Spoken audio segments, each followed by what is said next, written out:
ये कहानी एक ऐसी रूह की है जो आपको आपकी ही आंखों पर यकीन करने से रोक देगी।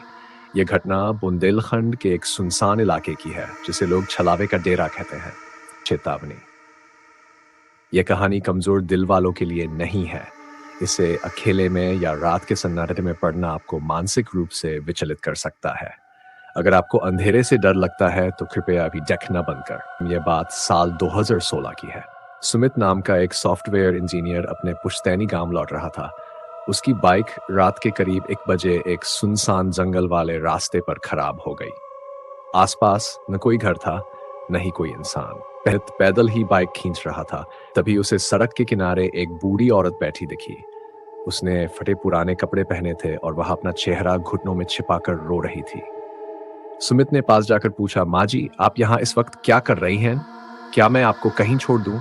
उस औरत ने चेहरा ऊपर किया। उसका चेहरा बिल्कुल सुमित की स्वर्गीय दादी जैसा था। सुमित चौंक गया। उसकी दादी का देहांत तो 2 साल पहले हो चुका था। उसने डरे हुए स्वर में कहा, दादी, आप यहाँ कैसे?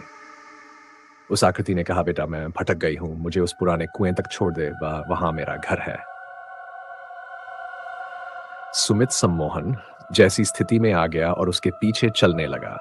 चलते चलते उसने गौर किया कि वह औरत जमीन पर पैर रखकर नहीं चल रही थी, बल्कि वह हवा में तैर रही थी। और सबसे डरावनी बात, रास्ते में पड़ने वाले पेड़ पौधों से उसकी टकराने की कोई आवाज नहीं आ रही थी। अचानक सुमित का फोन बजा। उसके पिता का फोन था। सुमित ने फोन उठाया तो उसके पिता चिल्लाए, सुमित, कहाँ है तू? गांव के बाहर जो पुराना कुआं है, उधर मत जाना। सुना है आज वहां छलावा घूम रहा है। असली चेहरा जैसे ही पिता ने छलावा शब्द कहा, सुमित के सामने खड़ी वह आकृति रुक गई। वह धीरे धीरे मुड़ी।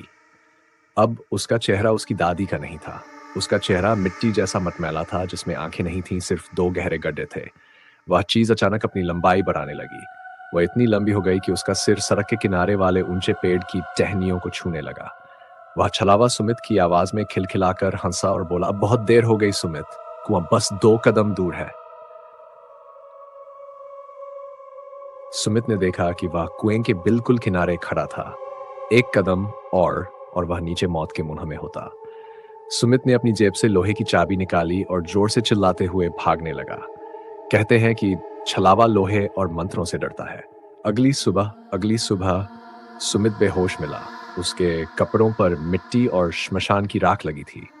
उस कुएं में जब झांक कर देखा गया तो वह सूखा हुआ था और उसके अंदर कई जानवरों की हड्डियां पड़ी थीं। छलावा से बचने के संकेत, अगर रात में कोई अपना दिखे तो उसकी परछाई चेक करें। छलावे की परछाई नहीं होती। वह कभी आपसे आंखें नहीं मिलाएगा। अगर उसकी आवाज में गूंज एको हो तो समझ लें कि वह इंसान नहीं है।